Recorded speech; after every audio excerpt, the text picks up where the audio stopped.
Okay, first of all, thank you so much for inviting me to talk. Let's just get right into it. Yeah, so we see in context learning first arise, and it's this new paradigm of learning that occurs in the activation space rather than in the wait space, and where we provide a handful of demonstrations, for example, in this case, extracting the color of the object at hand, and a subsequent query. And the goal of the model is to implicitly understand the task at hand and implement it on the query. And in context learning seems like magic. How does it really work under the hood?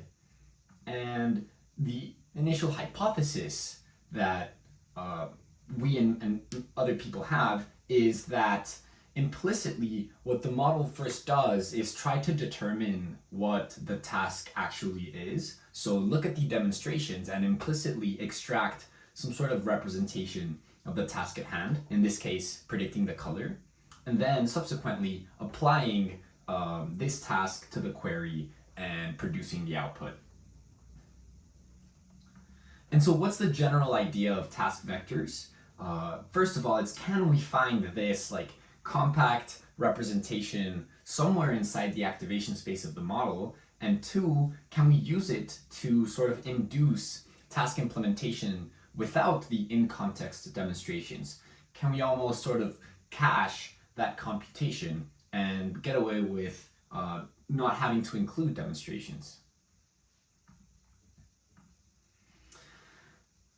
Now, some computer vision background. We have the masked autoencoder, which through the pretext task of hole filling and reconstruction, presumably learns to extract high-level representations of visual data. So we have our input image, we convert it into patches, and then we will randomly mask around 75% of these patches, and the goal is to reconstruct the patches that were masked and have them be similar to the original unmasked patches. And so naturally, the question arises of whether we can achieve a similar setup in the vision domain by providing visual prompts. So here we see three different task descriptions. The first one being segmentation, where we have a picture of this bird and then a segmentation mask of that bird, or a picture of a flower in black and white, and then a colorized version of this flower. And the question is, can we develop a model that will follow our instructions and follow the task that's described in the demonstration included in the context? In this example, what's the third task? The third task would be like style transfer. Yeah. Like this winter? Exactly, yeah. And the answer is yeah, we can actually do this. And it was done with a masked autoencoder where we construct this sort of 2x2 grid where in the top left we put the input for the demonstration. In the top right, we put the output for the demonstration. Bottom left, we put the query. And then the bottom right, we leave as blank and ask an inpainting model to inpaint onto this bottom right quadrant. And it follows our instructions. And so we can apply the very same hypothesis to this model, to the masked autoencoder, and hypothesize that maybe the model initially asks what task should I do, determines its segmentation, and then applies the segmentation task to the query. And okay, let's try to find this task representation. Where could it even be inside the model? We can look at the individual attention heads at every layer, and even more so, the particular outputs for each token. So in total, we have many positions that we will parameterize using L, M, and K, where L is the layer, M is the attention head, and K is the token. So we have this kind of like triplet that defines a different position in the transformer network. Wait, wait.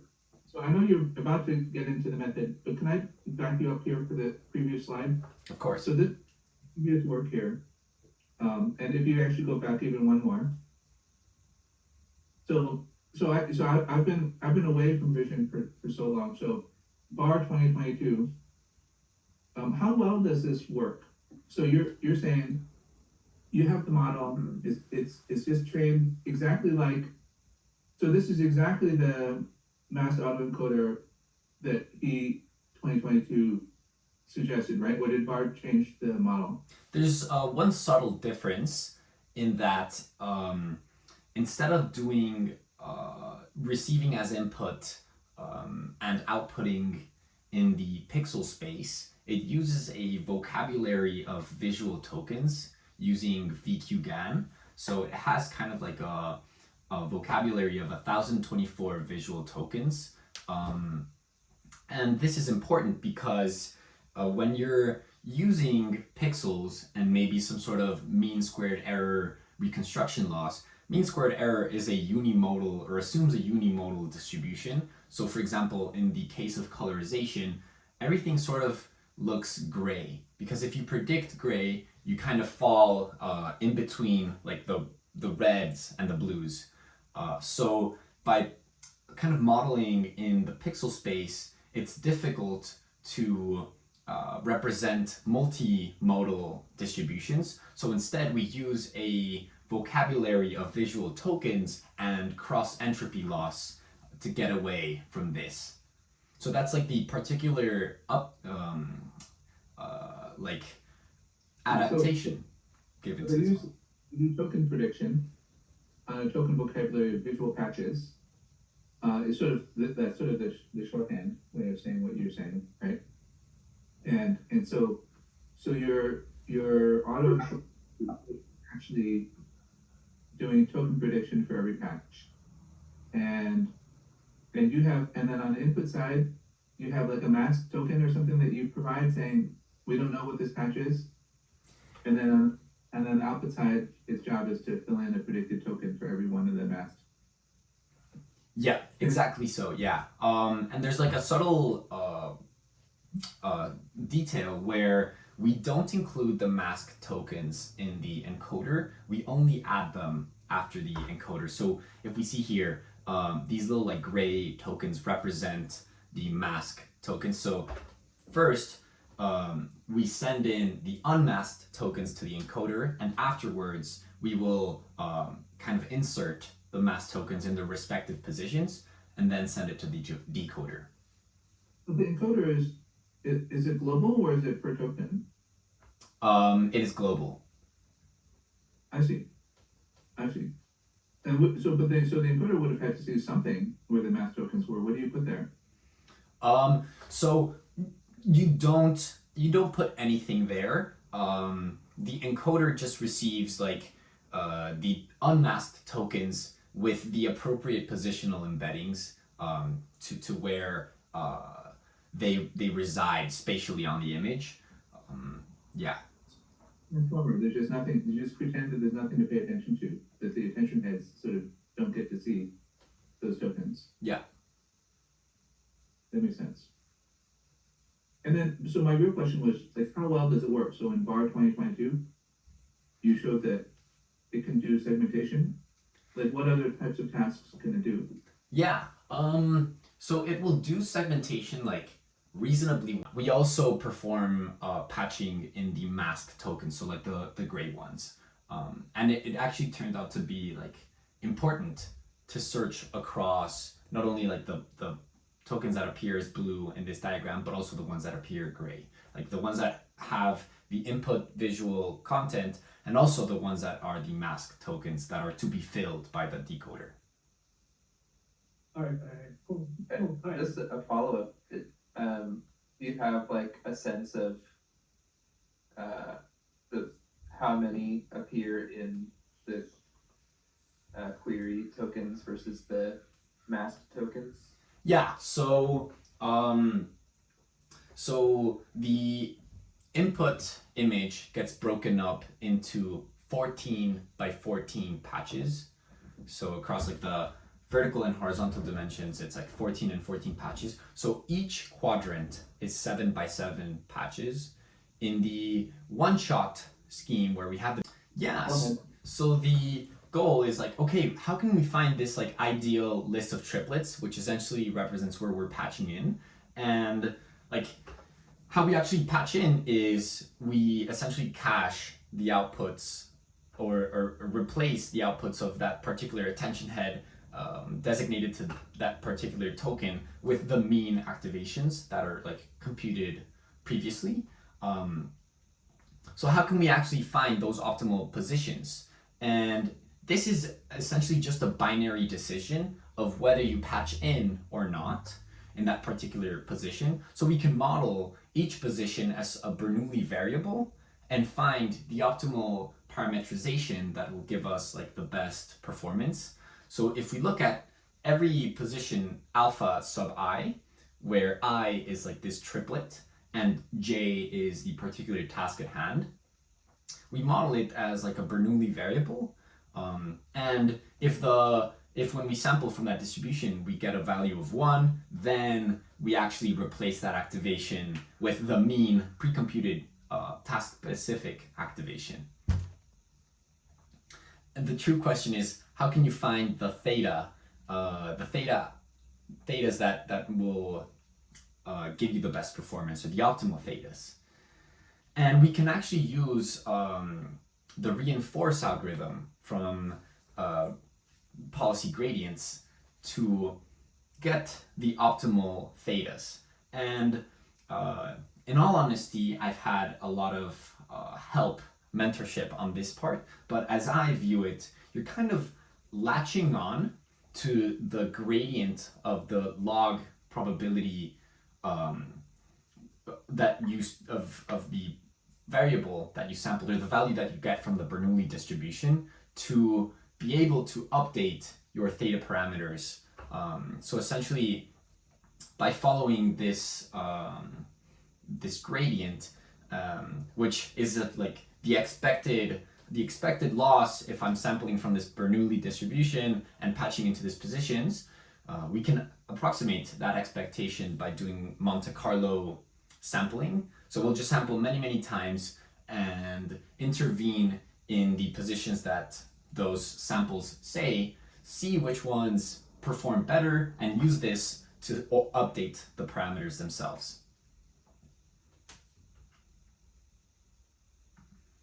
And so what does like training actually look like? In practice, we give it 10 examples. So we would almost let it sort of play as a surgeon in 10 different examples, and let it become good at finding the optimal patching positions. So this is what like the training and the validation accuracies look like. So we see like very quickly it starts getting good at around iteration 200 of the reinforce algorithm. And this is just like a bunch of different hyperparameters. And what does it actually look like? So here we have the segmentation task. The first column is a query, second column is the ground truth. Then we have MAE VQGAN, which is using the demonstrations. So it's like a one-shot prompting, and then our method, which is like the zero-shot prompting with the activation patching. So we kind of can even argue that in some cases perform better than the original one, for example, in this airplane. And the way I think about this is that in the MAE VQGAN case, we're only able to include one demonstration in the 2x2 grid, whereas when we do the activation patching, we are sort of packing a lot of demonstrations into a mean activation, 100 demonstrations to be precise, which are used to calculate the mean activations. So feels like a much more denser description of the task at hand, so the model kind of adheres to it in a better manner. And then we also have in-painting, where we're filling in the black hole. And again, there's like some cases where our method performs better than the original one-shot prompting. and another task, low light enhancement, where we observe this. The MAEVQ kind of tends to oversaturate colors, whereas using activation patching, you stay truer to the ground, or approximate the ground truth better. So more visual examples of the tasks. We compared the method to causal mediation analysis, where you're just initially you zero out the output of each attention head and do this for all the attention heads and see which heads are the most important ones for your task. So you're kind of like computing the first order importance of each attention head and using that to help you pick where to intervene.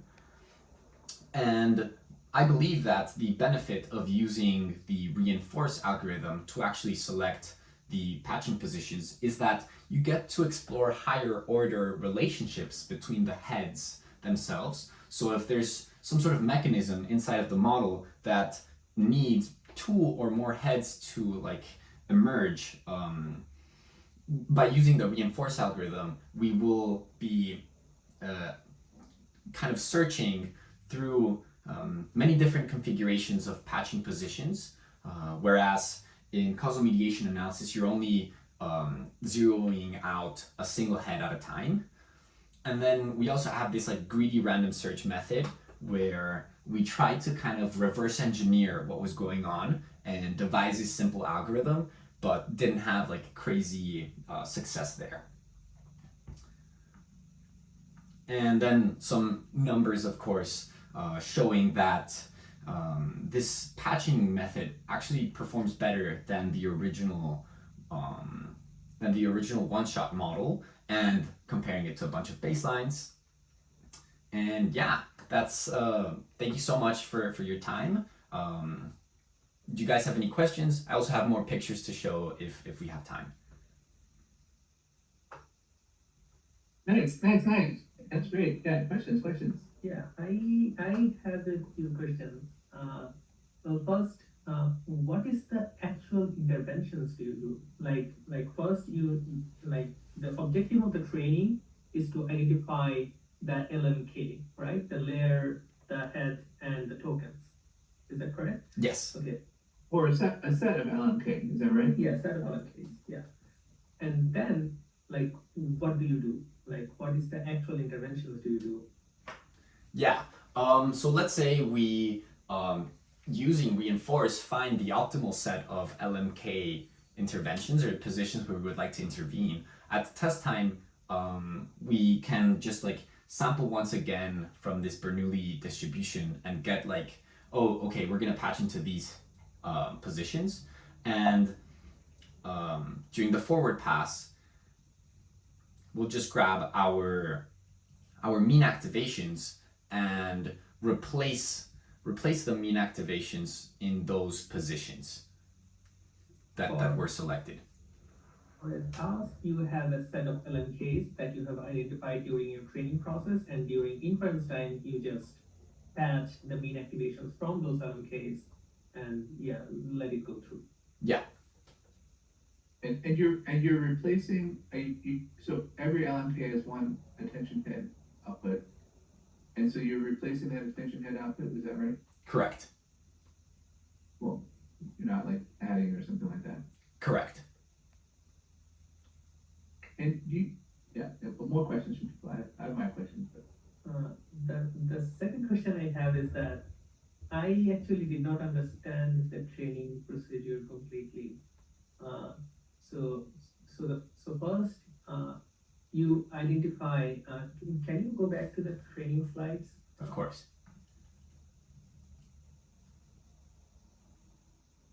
So first, you have 10 examples per task for a specific task, right?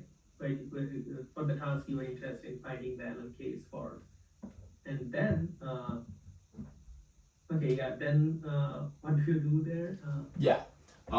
So first we collect the mean activations. So we actually use like a separate set of 100 demonstrations to collect the mean activations. And it's important that these demonstrations are ones where the model actually behaves well. So it's a kind of a pre-filtered set of 100 demonstrations where the model does good. Use that to calculate our mean activations, and then we store it. And then we have our new like 10 examples. And by modeling each patching position as a Bernoulli variable, initializing it to some sort of value, and so we have like one variable for every patching position, and we'll sample from this distribution and get a binary 0 or 1 for each position. So yeah, like let's say, and this tells us where we would like to patch. So we run that through the model and get some sort of reward or loss. In this case, for segmentation, it's like the intersect over union. You can also do like the mean squared error or something like that. And yeah, you like store that. We can do this sampling many times from the Bernoulli distribution. In particular, we do it I think 128 times. So like the batch size is 128, and using the reinforce algorithm, we can figure out how to update the Bernoulli parameters based on the rewards that we got by patching into the positions that were sampled. Okay, so in the function vector paper, this specific set of attention heads were identified using causal mediation analysis, right? And here you basically learn some sort of a mask. Is that a crude way of putting it? I like to think of it as imagine if you were to take causal mediation into like a higher order level, where instead of only blocking out individual attention heads one at a time, you can actually block out multiple at each time. And if you were to search through all like configurations of, let's say, up to the third order, this would be like way too much to actually try each one. And so by using policy gradients, you're kind of doing like a guided random search where you patch into like a random handful of positions and many different random positions, many different times, and see kind of which direction gives you better performance and walk towards that direction. So I kind of see it almost as causal mediation analysis, but taken to higher order interactions. Thank you. I have a question. So the method that you are trying to explain here, the reinforce one, to find the optimal, the Bernoulli distribution to sample from. It reminds me of our previous paper, the DCM method, what we call it. So there we were training a binary mask for all potential components, and then we were using causal mediation analysis to figure out an optimal mask where each component of the mask is basically representing whether certain component is within the part of the circuit or not. This kind of similar to that. I mean, yeah, I see overlap between these two methods. Mm-hmm. Yeah, I just wanted to say that. Yeah. I'm not familiar with the paper you're referencing, but it does like sound the like binary mask part definitely sounds very connected to this. How would you say this is different, Alberto, from learning the mask directly? So if instead of saying you had a binary mask, you said you're going to have a continuous mask, do you think that you could just optimize directly over the continuous mask? That's very interesting. I think one thing that to me has sort of like troubled me since the beginning is that I keep hearing that the outputs or the latent space representations maybe are like superpositions of different representations. Like they don't just represent one thing, they maybe represent a lot of different things, even in just one particular position. So if you were to learn a continuous mask, it would be kind of equivalent to, instead of replacing the activations, instead doing some sort of like average between them. So maybe that can help you not replace other information that may be in superposition with task data. So I think that would be like a very interesting thing to try. Well, you wait. I've got too many questions, but you can more questions from folks. Just one quick methodology question for like the very like early slide that you showed. You performed some clustering early on activations, and I was wondering, which function do you use like to project into 2D space here? Yeah, this is tsne. All right. Yeah. I have some visualizations of PCA as well. They don't look as clean. Yeah, the clustering isn't as clean. tsne definitely looks better, but yeah. Cool. Okay, now I have another question. So to find these heads, you were using the variance across all the tasks by variance across a single task, right? But did you try this on language model? How does it look? Oh, I have not tried. It would be an interesting thing to do. Curious about it. Yeah. I'll be happy to see similar plots in the language model. Yeah. Honestly, like, this is how the research project started. Like, we tried to devise a way to find these heads, and I mean, you get somewhere. Like, the heads that are scored highly using this like variance over variance metric, they do show good clustering based on task performance. But when you actually try to just patch into those positions, it didn't work so well. And our hypothesis is that you need more things other than task. Task is one part of it, but maybe another part of it is like structure. So when you provide sort of like the QAQ structure, the model knows to like fill in with the answer to the query. So maybe it's not only task information, but also structure information. Yeah. So a little like caveat to the variance over variance metric. Just to follow up on that as well. I'm just curious, like, do you think it might have worked if you were to like amplify each of those heads to like, not just like patch it in, but like amplify like whatever it's trying to like show in this case? Do you think it might have worked in that sense? So let me know if I understood correctly. We would like stay in the one-shot environment where we have the demonstration, but we just amplify those heads that we identified to be like task relevant. Is that the question? So yeah. Yeah, I think that could work. We tried the reinforce algorithm in the one-shot scenario, and it improved performance.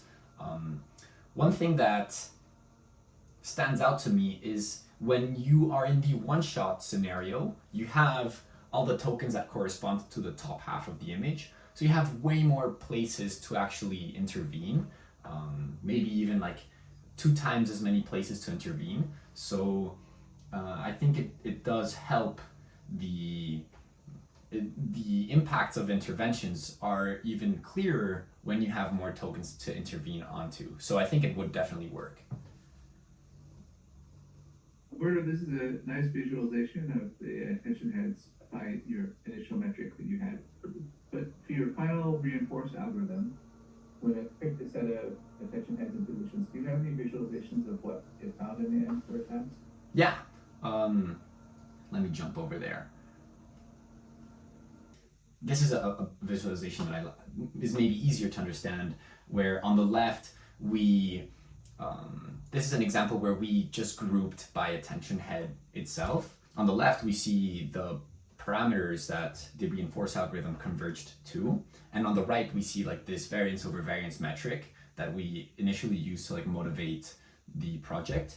And like pretty much the only thing that stays the same is this very, very bright one,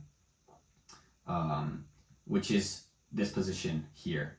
So maybe the variance over variance metric lets you find like the most important head, but then there's a lot of other heads that are important, but for other reasons that may not be task related.